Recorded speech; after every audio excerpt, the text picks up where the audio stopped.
Welcome to the Sober by Design podcast, where we explore the many pathways to recovery and a better life through conversations with a wide array of guests.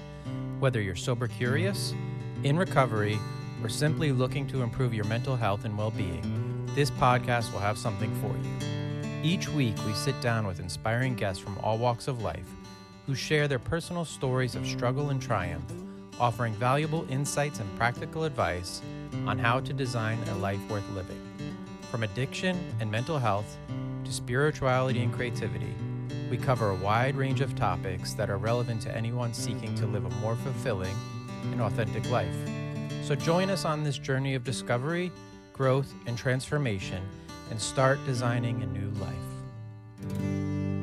Everybody, welcome to the Sober by Design podcast. Today I have a guest, Nick Zerby, who I have known for quite some time locally here in northern New Jersey. He is the host of the Fat Kid podcast, and Nick and I met at our local CrossFit gym and have maintained contact even though I no longer go. So I'm going to hand it over to Nick and let him kind of do a little introduction. Today we're not talking much about recovery and a little bit more about youth sports and fitness and in his world. Yeah, Corey, man, I appreciate it. So first of all, love what you're doing with your pod. I've listened to, I don't know, probably 4 or 5 of the episodes now already. So you've had some fun guests on. It's pretty cool how you have it centered around, centered around recovery, but that's sort of just how it starts, right? So yeah. I like that. I think that's cool. So for me, I am I'm a host of a podcast and writing a book, which has been really fun. I've gotten to introduce and interview some really pretty cool people. Actually, the latest woman that I interviewed was a 56-year-old top level. She's actually ranked number 1 in the world right now for CrossFit. So I love athletics. I love sports. I was a former collegiate football player. I coach now. So I coach at the high school level. For the last 2 years, I coach offensive and defensive line at Sparta High School.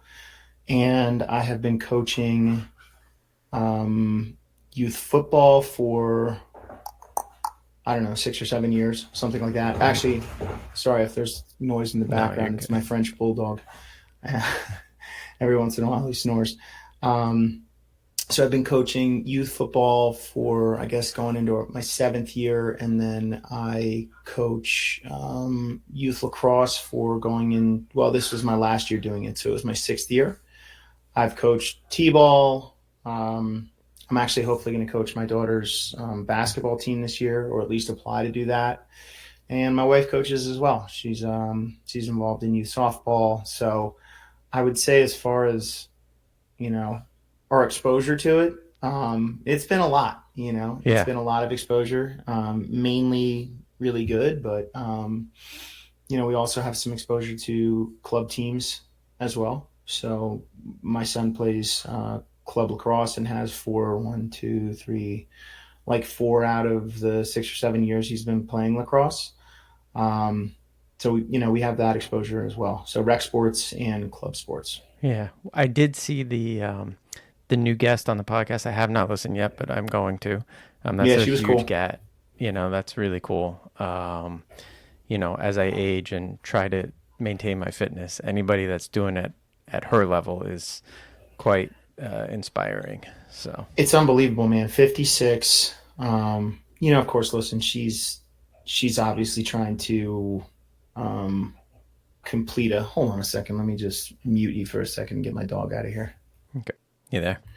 All right. Yep, I'm here. So she's, Lecca's doing it at such a high level, and doing it for, obviously different reasons, right? She's trying to complete the goal of winning the CrossFit Games, for her age bracket. But I imagine she'll also probably be one of those people that starts to train for longevity down the line. Yeah.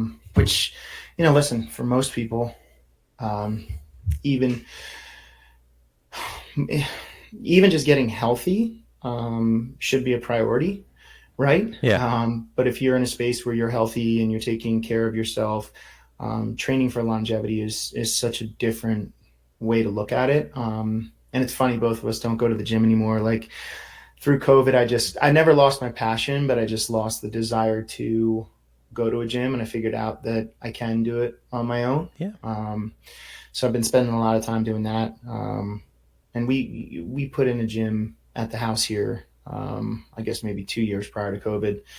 So I pretty much use that every day, or just the equipment that I have at the house, and I'm outside in the driveway looking like a maniac, but Yeah. whatever, dude. You can get into work. I mean, I did it yesterday, hit legs yesterday. Today will be something different. And as long as you keep active, I think you're, again, helping your longevity, your health, your mental health. There's a lot to it. And I think it's So much important. to it. So much to it. But today I wanted to talk to you about youth sports. I mean, I coach. I have 2 boys, Yeah. and they're active. And I've been coaching, I guess, probably over 11 years now to some extent, rec and travel. And, I've seen every iteration of it. And now, with a senior, I've seen a lot of people who have been in all levels of sports, try to make this transition to college. And over time, I've seen it come from what I would say a community-based activity, right? Where it felt more communal and, family. And now it feels very, money-driven and sort of results-driven. And I don't know if it's just me feeling that. I mean, I see the culture online a lot around it. And it just seems like it's taken a weird turn. And I don't know when it took that turn. I mean, it obviously happened somewhere in my 11 years and I just didn't see it. But, thousands of dollars going out the door. And I just don't know the return on investment. I mean, you were a collegiate football player. Did you have to spend thousands of dollars a fall to get there? Or were you able to do that just by being a good athlete? Yeah. So that, it's something I think about all the time. And I'm actually glad that you reached out, to sit and talk. Because I have these conversations, I definitely have these conversations in my own head. I have them with other coaches. I have them with other people that I coach with, other players that we play with. When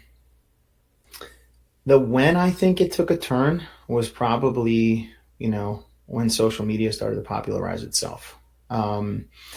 You always had those pockets of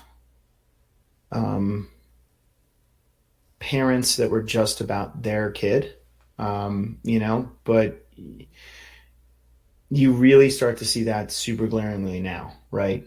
Especially if your kid is a good athlete. Now, I'm not talking about at the community level necessarily. I'm talking about at the baby Gronks of the world and this kind of nonsense that's out there. So if you use that benchmark as kind of the absolute extreme, you know that you have seen people inside of the community that share that same motivation, but yet I don't know, maybe they're just not as savvy or as interested in putting it online, right? Yeah. So I think it changed when social media came about. I think it exposed more people who were just about sort of their kid and their kid's level of athleticism. But I can also tell you that right underneath our eyes, the collegiate game has changed as well. So I was a big dude. I was very strong. I could move my feet. I had academics to go with it. And I had a desire to want to play. Was I the best in the world? No. Did I have the same accolades as anybody else? Not really. I mean, I was able to earn a full scholarship to go and play at JMU, but the people that I was stacked up with and against were awesome. I mean, absolutely awesome players. So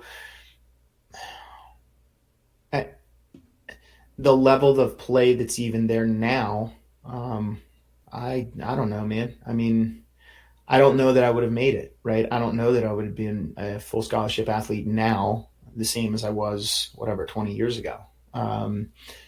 But, as that game is advancing, so is the youth game, right? So am I in support of it? Some ways, yeah. I love it. I love seeing the advancement. I love like it's not just um, it's not just like some dad and apologies if you're that dad, but it's not just some dad out there showing a kid how to or some mom out there showing a kid how to run around. Like Right.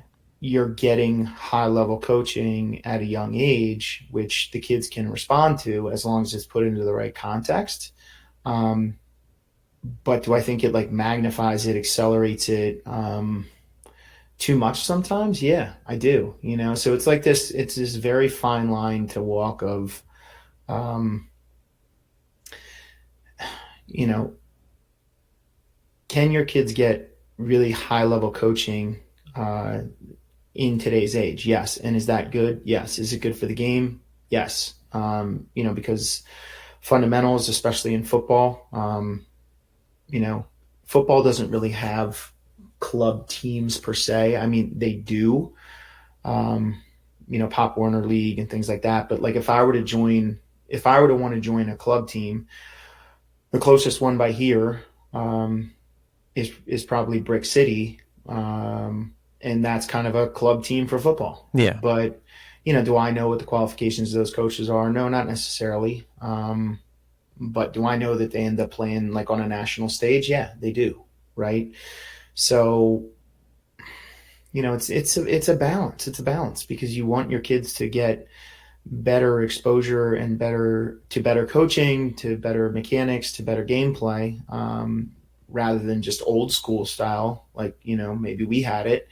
But in the same note, when is it too much, right? Like, Yeah, I think that I don't that's know what the you're seeing. well, I'm seeing something similar. I mean, listen, soccer, I think maybe was an early mover on the club travel, Very. level, right? And then the AAU basketball, I'd say those two were the first to the table on that. Yep. Lacrosse is right there, and now you have Yep. baseball, hockey, all these things following, and there's these different strata too throughout there, right? And the biggest thing that have seen is that as you move through that strata, it becomes more about one, the money, and then two, the individual, right? So say in club soccer, you could play on a travel team and you can get out for anywhere between, low end 300 and high end 1,000, right? Then you go Right. to club and it's, multiples of thousands. Right. And then in the club, the individual becomes very important because they try to get from the C to the B to the A team, right? So Right. you're sort of disincentivizing, from what I've seen, a team game, and you've incentivized this individual to shine, right? Because they want to get to that high stage to get to the national, tournament and, move ahead. And there is something about that is attractive. But for me, what I also see lost in that is a bit of the community of the sport, right? Like I you don't, have this I don't football disagree. family, right? Like, and I know it's important to you, right? You and your wife and your family, your fixtures in our local community. Yeah. And a lot of that is through sport. And, right now we're on a club baseball team with my younger son, and there's like very little connection to the parents. Yeah. We're not allowed to really email each other. There's no email chain set up. There's no, hey, we're bringing this after the game, or, it's very business oriented. Mm. And it feels like there's a disconnection. And it's hard then to put sort of the passion into it as a family. Yeah. Like the coaching is there. The Yeah. fundamentals are being taught. He's getting taught by people who have no stake in the game, right? There's no dads coaching, so their kid doesn't get any more time, which is kind of a cool thing. Yeah. But something else is lost. And I'm just wondering, at what point do we sacrifice sort of, hey, you're really learning how to swing a bat, Yeah. for, hey, you made some really good friends that you've carried on for ages, right? Like, I'm Yeah. going to graduation parties this weekend, and I went last weekend for kids that I coached since they were in grammar school, Yeah. right? And Yeah. I am not going to have that out of this club baseball team, Yeah. you know? Um, yeah, I totally 110% understand what you're saying. Yeah. We've been involved in several travel lacrosse teams over the last couple of years, and man, it's been an interesting, it's been interesting. And what's interesting about it is like the first one that we were on, a good friend of mine was coaching. But we also had some really challenging, and I use that term very loosely, out of the people, not just the kids, but the parents that were involved in on it. Mm-hmm. And so we wrote it out to see if it would get, better. But it didn't. And it was kind of like this, everyone was at odds the entire time. And listen, I never try to put people at odds. I mean, I'm a coach, and I want your kid to feel comfortable and is supported and high-fived by me. And like, I want them to know who I am, and I want to know who they are. Right. My wife's the same, and not everybody on our team was the ones at odds, but there were a handful of people that they were just definitely there for their son's progression. Right. But I think they also had false expectations about what their son's abilities were or are not. So, fast forward to the recent club lacrosse team that we're on. I will very much so say that I felt that way our first tournament, even though I know a bunch of the parents. It almost felt like, well, we've got this group from this school, this group from this school, this group from this school. And then we've got, a couple from one that didn't necessarily have a kid from their school. Mm-hmm. And it bothered me. It bothered me. So much so that I actually wrote a letter to the parents. I held off on sending it. Mm-hmm. It was positive. It was all positive. It was like here's what I felt. Here's what I want to do so that your kid doesn't feel this same way. Right. And I sent it along to a friend, and he was like, you know what, man, I don't know if it would warrant sending them a letter, but why don't you just do what you're going to do? Yeah. And I said, you know what, I'm going to put my stake in the ground, and I'll be the person who kind of at least tries to change the chemistry of the parents, which hopefully will change the chemistry of the kids for the next tournament. And, so I put it on myself to go out, and, we were out at this tournament in Long Island and everything else. And I'm not saying these folks are, they're not bad people. They just, you didn't get to know one another because you're just kind of cast into this situation. Right.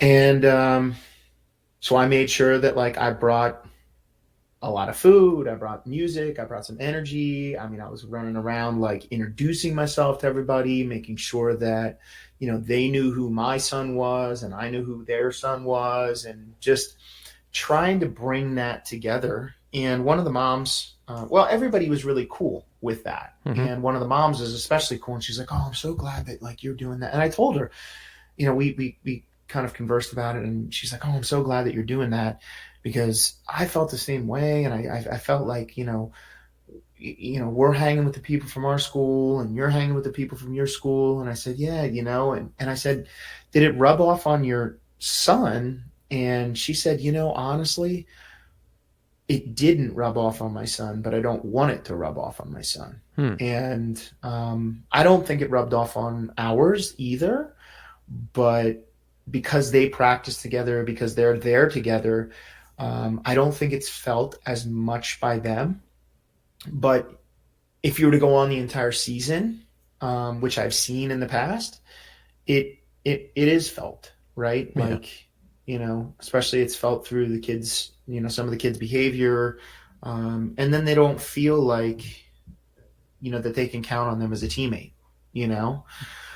So I know what you're saying. I've dealt with it, and at least that's how I try to change it in a small part. Yeah, no, I think that's a great methodology. I see some parents maybe too reacting harshly because to them it's an investment, right? Mm-hmm. Some of these parents are doing this purely for this idea that if I pay thousands of dollars a year, my kid is going to play college ball, right? Like that's in their head.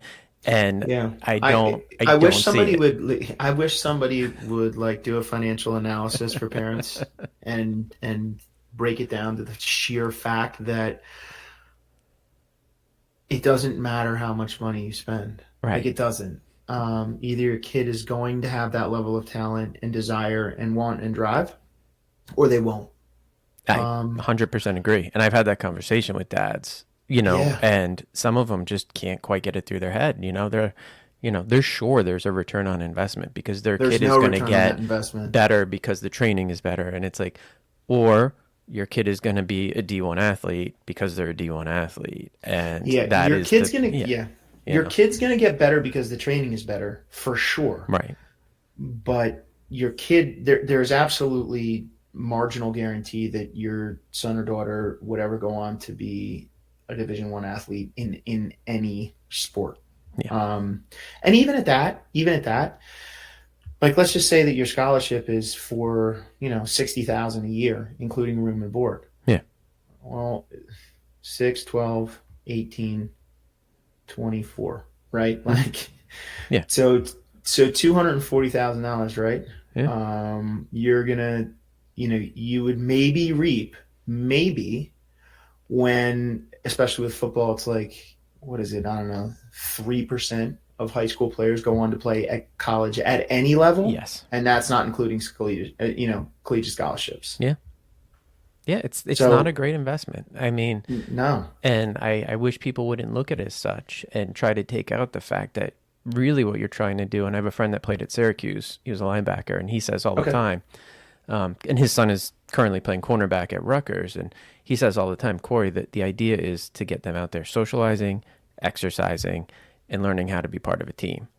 Beyond that, there's no other, reason that they're out there. Like if you're going do to you know go, why you're he going to says go. that? Why?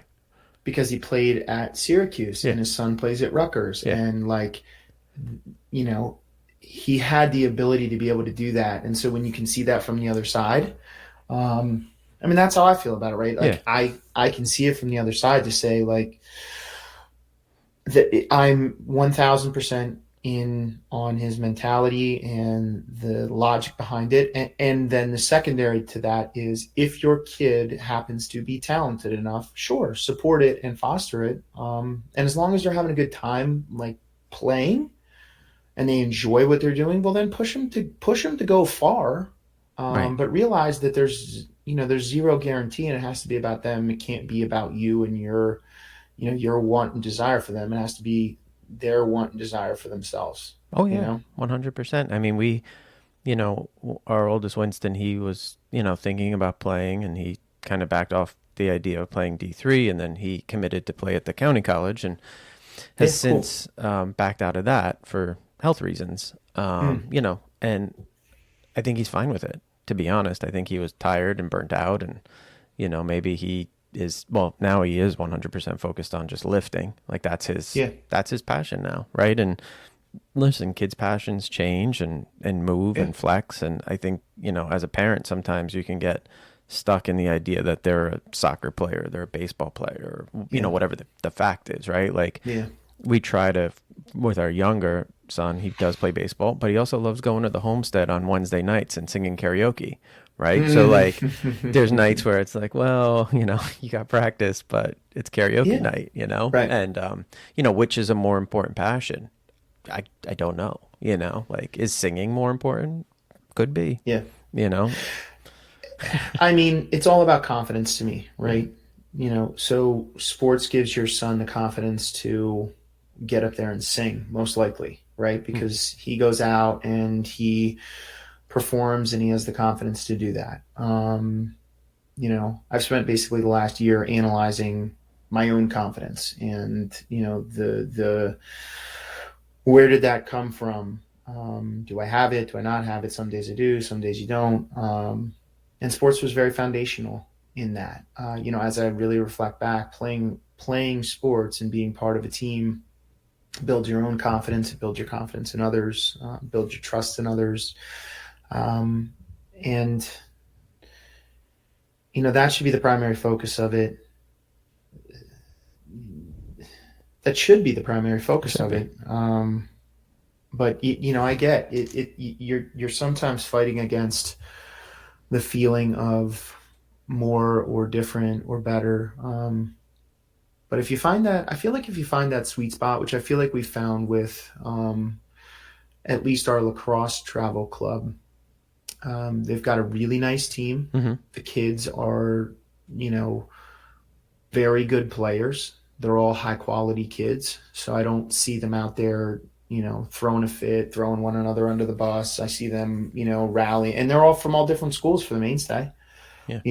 And it's not clicky amongst the kids, and we just sort of had to make it not clicky amongst the parents, even though that was sort of unintentional, as I've gone to find out, over the last couple months. But yeah, man, the return or the investment can be gigantic, from a financial perspective, from a time perspective. Oh, yeah. I mean, every weekend is occupied by us going to tournaments. Listen, it's important though. I think it is important for them to be doing something. Right. Again, whatever that is, if it's theater or dance or sports or art, right? And it's our job as parents to foster it. I just, again, sometimes worry, when I hear people paying, $7,000 or something ridiculous for sports. I'm Yeah. like, where is that money going? Yeah. That's a bit, Yeah. that's a business. That's somebody's business, right? Somebody's making a living off that. And are they preying on people? And, and also are people, the other side of that for me sometimes is somebody missing out, right? Like, is there a Good family question. missing out on this opportunity because it's Yeah. cost prohibitive? And I know there's scholarships, and I know that, sometimes people do get to play for less, but, I there's a spot still for the rec programs in our town. And I think if we could, I don't know, encourage some of the better parents to go out there, because there's parents who sit on the sidelines who can coach and have the skill, and they just sit Oh, there and they don't volunteer because it takes up too much time. yeah. And that is frustrating, you know? Yeah. Um, we are very fortunate, I think, at least, and I know that you don't live directly in town here, but we're very fortunate in Sparta to have kind of a sports town. Yes. Um, so that's everything from softball to basketball to, I mean, the only thing that we're sort of not great at, and we just need a pool to do it, I think, is swimming. But I mean, it's men's sports, it's women's sports, and our youth programs are extremely, extremely strong around here. So Mm-hmm. I say that from a lens that it's like there's a lot of people in town that care. There's a lot of people that volunteer tons and tons of time sitting on boards, making good decisions, helping the programs. And so, if I were to say, at least the programs that I've been involved with directly, um, and the ones that I know about, a grade or two up and a grade or two down, there's so many good people that really, really care about the direction that these kids get. And I'm not saying everybody's perfect, and I'm also not saying that everybody's great, Mm-hmm. but um, I'd probably say 90% of the people are absolutely awesome, and they're out there to help. And they're not out there um, just for the development of their own kids. So they're getting this really well fostered, well manicured team mentality, and I see it from sport to sport to sport. And I know people in the wrestling program and the women's lacrosse program and softball program and basketball and everything, and they're doing a really good job of trying to. It's not even keeping rec sports alive; it's making like rec sports really, really great here in town. Um, back to the business part, I think where there's travel teams that are doing a disservice is the travel teams that will take any kid. Yeah. Um, you know, I'm not saying my kid's the best kid on the team because he's not. He's developing and he's coachable and he's and same with our daughter. But that's what it should be at this age, right? I don't want them being the seventh grade, sixth grade, fifth grade all-star. That's not important. What's important is their skills going to develop over time, and their size and their strength and their abilities and all of that is going to continue to go along. But there's a big difference between a team that will take like the least skilled kid on your rec team as a travel kid. I mean, if they have the desire to do it, I suppose, but to pay, $5,000 or $6,000 to a team that they're not even going to play at all on, or they'll create like a C team, Right. to play other C teams. Stick to rec. You're getting, unless you're not unless you don't have a good rec program, or if it's very piecemeal, or like you can't get organized. Like I know a lot of our towns around us, they can't even field teams because they don't have the parent and the support, right? Like yeah. I mean, look at all the little league teams up further. So my town, we've collapsed our little league, and we're now part of Frankfurt Branchville. Then you have Sussex Wantage, and then it gets really wonky, and they even have a hard time fielding a team. I mean, back when I was growing up in Andover, we would have 5 teams, and then in Sparta the same thing, and but to hardly be able to field a team out of like 6 towns is just not the move. And that's what makes it hard. Yeah, and that's the part that gets real frustrating, because to me then it's like, I mean, listen, I don't know the parents and they could have a ton of stuff going on, but to me, it just seems like they're not willing to, volunteer, not willing to, put their time in and to invest their time into all of the kids, not just their own, but all the kids, because to be honest, man, that's what makes a town and a city and then ultimately a state and then the world go around, is kids having a good sense of one another. And that's why I'm so invested in youth sports, because I feel like, and it can be in other areas. Let's go ahead and say that, right? It could be in theater and music and all kinds of different stuff. But if you don't have somebody there to guide you along and show you and help you understand how to interact with others and interact with the world, and that you are a small part of a larger responsibility, that's life, right? Like you need to learn those lessons, and you've got to learn them somewhere. Yeah, I mean, it's community engagement, right? I'm a big advocate of, trying to affect change in your local community. I've said it on here before. I ran for local office in my last town, and I think it's kind of where it starts. And I was listening to actually Killer Mike from Run the Jewels. He was on the Rogan podcast yesterday, and he's hyper local. I mean, he's a national figure, but he's hyper local and focused in a very small portion of Atlanta. And his stance is like, if I could change that area and everybody try to change their area, we'd be in a better spot. Fix 100%. Your road, make your road a good place. And I think there's something to that, and you're doing that, and I know your wife is doing that by volunteering in the community, and it goes a long way. You start to affect the kids, all the families. There's an issue that comes up, we can sort of navigate those a little bit easier.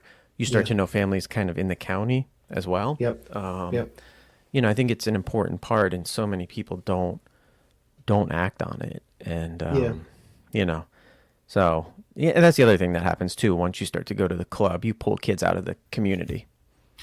Yeah. But conversely to that, right? The one thing I've noticed as some of these kids get older, and some of the guys that I coach with at higher levels, so they're like in their late 20s, early 30s, and they're like, oh yeah, I played club lacrosse with so-and-so, and we get together. So I think it's great too. You start to know other people. Yeah, and I'll tell you what was the most fun this year was a rec game against half of our club team.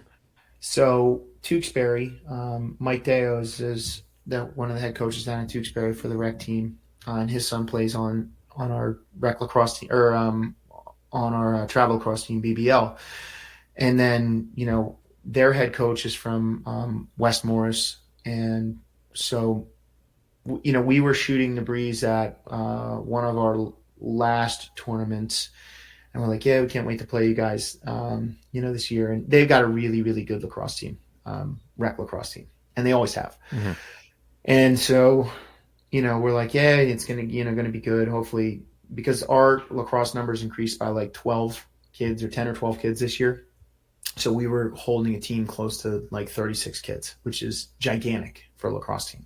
Right. So that's good. It's good in the fact that kids want to come out, they want to, play, they want to, and I think parents trust us, which is great. But it's tough. It's tough to make, it's not easy to coach 36 kids in a lacrosse field. I mean, I've got almost 40 coming up this year for football. We're actually, going to split into 2 teams because out of necessity, we have to. Mm-hmm. So it's a good problem to have, but it's still a challenge nonetheless. So anyway, Mike, the coach for this Tewksbury team, they've got like, 15, 18 really highly skilled kids. It's a small town, right? Mm-hmm. So they come up, they play us, and I mean, it was a nail biter right down to the end. I think there was like a 2-goal differential. It was a very well coached and very well played game. It wasn't this, nonsense out of either team. Everybody was respecting game, respecting the refs, and it came right down to the absolute end. And then in the parking lot, because we know them, we stood around, and I know this is a sober podcast, but we had a couple beers in the parking lot, and we stood there and we shot the breeze, and we were just like, wow, that was so fun. Like it was really fun to coach against you guys. And now, mind you, this team over the last 2 or 3 years, they'd beat us like, 10-2 and then like 19-4 one time. Yeah. So, we put them on the back of their seats, and it was like, it's what youth sports should be about. Of course. Right? Like that's a perfect example of it, right? Yeah. It's a good mix. You got the travel, but then it comes back to the local. Everybody's getting better. It's what it should be. I was just thinking a couple Sparta things real quick. One, I think, if I remember correctly, lacrosse started in Sparta my senior year. Okay. So I believe, I mean, it's not new anymore, but it feels new still to me. But it was 95, I think, was the first year that they had Sparta lacrosse. And there was a couple hippies. I guess guys that were more into the dead and stuff. And, they started the team. And then swimming back then was pretty good too, I got to say. I mean, we had some great swimmers come through Sparta back then, and I think it did kind of fall off, and that had a lot to do with the county pool situation. Well, there's no pools up here. I know. It's like the silliest thing. I mean, my wife, she was a very, very awesome swimmer for Pope John, and her sister was as well. And, they used to swim in Lake Mohawk, and they would swim at the Mohawk Country Club pool. I mean, that pool dates all the way back to, they actually held I think it was like an Olympic tryout event there, bunch of different times. But there's no pools. And then, Cruiser Club. And then the Sussex, where you guys went, that natatorium at Sussex Tech. That's closed. I mean, they're tearing that down. I was just at a meeting, and the bids are in. I mean, we're going to tear it down and build a new building there. So that pool's getting closed over. So yeah, and I mean, the only other place to swim is like the Y. So and Kittatinny has the other high school pool. That's right. Yeah. That's right. Yeah. But I mean, swimming's an awesome sport, but it's and I'm sure there's great swimmers out there, right? It's something that I'm not super focused on. No, and I do think that they're not quite at the again, Kittatinny has the pool, so their swimmers are going to be probably the best in the county. I think one is actually going to Drexel this year. Oh yeah, yeah. One of their girls is going to Drexel. Yeah, collegiate sports and getting there, that's a whole different beast, man. Yeah. It's probably a whole separate conversation. I mean, we know a bunch of them, and you're one of them, and but it's not for everybody. No, it's not, and like with your son and having him find out or figure out like, hey, I don't know if I necessarily want to play. That's totally okay. Yeah. Right, because he's gonna have a great experience, wherever he goes and whatever he does. And you've got to be cut out from at least half special kind of cloth to even have the desire, because I think a lot of parents don't really understand like how much you have to do. And then, like I said earlier, the landscaping in that has changed. Oh I yeah, mean, now it's you've got NIL money that you need to navigate. You've got this transfer portal thing. Um, so seniors in college, or seniors in high school, unless you're some kind of absolute blue chip All American type of kid, it's a very difficult road to hoe, because a lot of these colleges that would have made scholarship offers, in the past, probably your junior year, some of these kids aren't even getting it until like they almost feel a little bit picked over, because they're waiting to see what happens with a transfer oh portal sure, and this and that. So the NCAA needs to get, I think it's to me, and I'm just one guy, but like to drive change there, I think that the NCAA really needs to say to itself, we've got to put some controls in place so that this isn't absolutely insane. Because right now it kind of is, and I am a college football guy. Like, I absolutely love watching the sport. But lately here, with how things have shaken out with NIL money and transfer portal and this coach following that coach and all this other kind of stuff, it's disheartening, man. It's like, I mean, I think players should be compensated for their name, image, and likeness, but there should be some parameters around it. It should yeah, have to be driven into a financial fund with a financial advisor to help you manage that money. And things are cropping up around that, but to to to have that discussion with just like your average parent who's a sports nut or something, I mean, that's, I don't know. It's a big discussion. yeah. I So mean, for the smaller sports, soccer, even lacrosse or something like that, I mean, they could fill up a whole roster just on transfers, right? So they can 100%. restack their whole, where you might have some, 3 or 4 freshmen coming in from high school, you might have one now. The rest are all going to be 100%. transfers from a D2 or D3 program that are junior seniors. That way, that Right. D1 programs stack with older talent. You're just not going to get that opportunity, that swing Yeah. anymore, and that athletic money isn't available at D3. You can get Right. the academic money. D2, you can get athletic money. It's a little bit, Right. we looked at some D2 schools and that was a whole different ballgame. But anyway, Yeah. yeah, Yeah. I talk to my kids all the time, my high school kids, and because a lot of them, they have these dreams and fantasies about going on to play at LSU and all mm, these other kind of things. And um, listen, I don't want to crush anybody's hopes, but it's like, why don't you go play Division 3 football, yeah, right? Like, go play Division 3, go play Division 2 football. Even, there's several kids that I've said, do you know exactly what you want to do? Like, are you going to a school that, and they go, no, coach, I don't know what I want to do. And I said, well, why don't you go try to play at Sussex County yeah, Community College, yeah, right? Like, go play at community college, do it for a year or two, get your gen eds out of the way. Um, and then if you love the sport, try out. yeah, You'll have more skills under your belt. You wouldn't have lost anything. You're earning, you know, you're earning part of your college degree. yeah. If you're up in the air like that, but you want to keep playing, It's a go good, and give that a shot. it's a good path for, a good portion of, I think, the students right now. Um, well, I appreciate the sports talk. You got it, man. I got you for like 10 minutes Sure. more. Just want to dive in a little bit. I know you're a music fan, and I try to end all these with some Oh recommendations. yeah. Music, books, movies, TV, anything that you're listening to or taking in right now. Part of my podcast here is to get people to live life outside of their recovery world.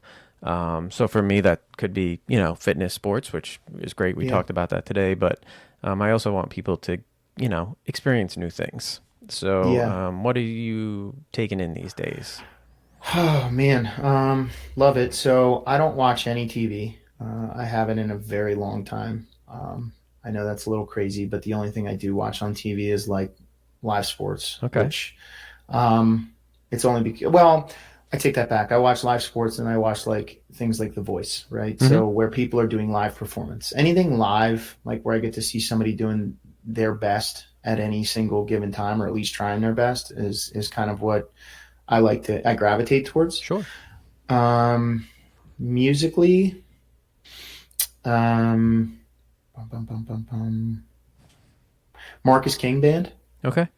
Have you Yes. checked him out? Oh, Yes. dude, he's so awesome. We went to see him in New York last year. He's so good. So just blues, kind of rockabilly, straight up rock. Like, depends on which sort of, type of set he's doing, but he's ultra talented on guitar and he writes all of his own music and he's a pretty awesome dude. I wish he would take better care of his health. Yeah. But he doesn't. He's like smoking cigarettes and, who knows. And then podcast wise, I listen to a ton of podcasts. That's primarily what I'll do. I have listened to some really cool stuff from Rich Roll. I don't know if you've ever checked out his podcast. I have. Yeah, Rich is kind of big in the recovery community for people. So, Oh, yeah. okay. Yeah. Yeah, I just kind of stumbled on that. I stumbled on him, and then I just actually stumbled on one of his podcasts as I was like listening to a couple minutes of it today, because he was like an ultra marathon runner Yeah. and whatever. But it mentioned that he was an AA, like sort of a standard AA guy, and I didn't really listen to it beyond like that part. Yeah. But he had a really good one on with the guy who plays Dwight Schrute on The Office. Rainn Wilson. Yeah, Rainn Wilson. Thanks. Your memory's better than mine. And it was all about just like this introspect into faith, and I thought it was just very cool to hear it from him. So that was a good one, and just a lot of the guests he has on. It's more just like self-introspect. I don't know, coming to terms with your past if you have a past, Yeah. like a checkered past or whatever that might be for you. For me, it's more just about living in the moment now and, trying to do your best to not miss any of those things. So, but yeah, I would say Rich Roll. Rich Roll. Yeah, I like him. Good. Yeah, I am good with both of those recommendations. This week, mine from a music standpoint is going to be the Killer Mike CD. He put out a solo Okay. CD. I'm gonna listen to that though. And I'm a big Run the Jewels fan. I love him and ELP together. But the Killer Mike is a little bit more, I think I heard him talk about it. It's more like his origin story. And, Cool. that's how he wrote the album. So it's kind of like a theme album. And he is an interesting guy. And he has a very interesting show on Netflix if nobody's watched it. Again, maybe a little bit spicy for some people, but it Yeah. is it is something that I enjoyed watching. I just think he's a very interesting character, and really does care about the community, and specifically the Black community in Atlanta, and then just the general well-being of the planet. So I Right. really appreciate Killer Mike and his message. For a guy with that name, you wouldn't think he was so sort of sweet. I mean, I don't know the origin of that name. It could just be because he kills rhymes. I don't know. Yeah, I think it is something like that. Actually, Okay. I remember hearing a story about that, like in a freestyle battle or something to that effect. Somebody gave him that Yeah. name. Yeah. And then from a podcast standpoint, I got kind of caught into a couple story ones, and I recently kind of told those, but it was the witch trials of J.K. Rowling that I listened to, Okay. which I thought was super interesting. Sort of Huh. redemption story of Megan Phelps Roper, who was part of a really hard church, the Westboro Baptist Church. But it was super interesting. So I'll just say it again because I think it was such a good story, and it kind of touches on so many social button issues right now, and those hot issues, and it does it in a very sort of refined way. Doesn't really say an opinion one way or the other. It kind of Right. just presents facts. So if people can listen to that and actually just listen, I think there's a lot to learn in it. So that's my 2 for the week. But that's cool. Yeah, I'll have to check that out. It's a Witch Trials. Is that Witch Trials of what? The Witch Trials of J.K. Rowling. So it's all about, the Harry Potter, Yeah. and the original backlash that it had, as well as the more current social issues that she's sort of involved in. But I appreciate you popping on today for a little bit to talk about sports. We'll have to do it again, at some point. I always enjoy talking to you. And I'm game, dude. Yeah. I love it. It's it's a lot of fun. I mean, podcasting is fun. It's therapeutic. It's fun. It is. You can, it's like the 1 hour a day that you can just kind of listen. I enjoy it because it's the 1 hour a day that you can like listen to somebody's story, and you almost find that you need like 3 hours, but yeah. Well, everybody that's listening to me, please go listen to the Fat Kid podcast. And Nick has some great episodes on there. He's touching on all sorts of issues. And what are you on, like episode? You're in the 30s now? I just did published my 26th episode, and I have like 2 more in the can. Okay, so you're right up there. You're right around 30. Yeah, and if you have any guests that you think would be fun, I mean, I like talking about anything, right? Like anything that's interesting. I mean, we talked about addiction. I've talked to athletes. I've talked to business people. There's a lot of wisdom to be shared, man. So as long, if you get the opportunity to ask people questions, I'm sure you'll learn something. Awesome. Well, thanks so much, Nick, and I'm sure we'll bump into each other soon. Yes, sir. Thank you. Talk to you. Have a great one. Bye-bye. Bye-bye. That was good.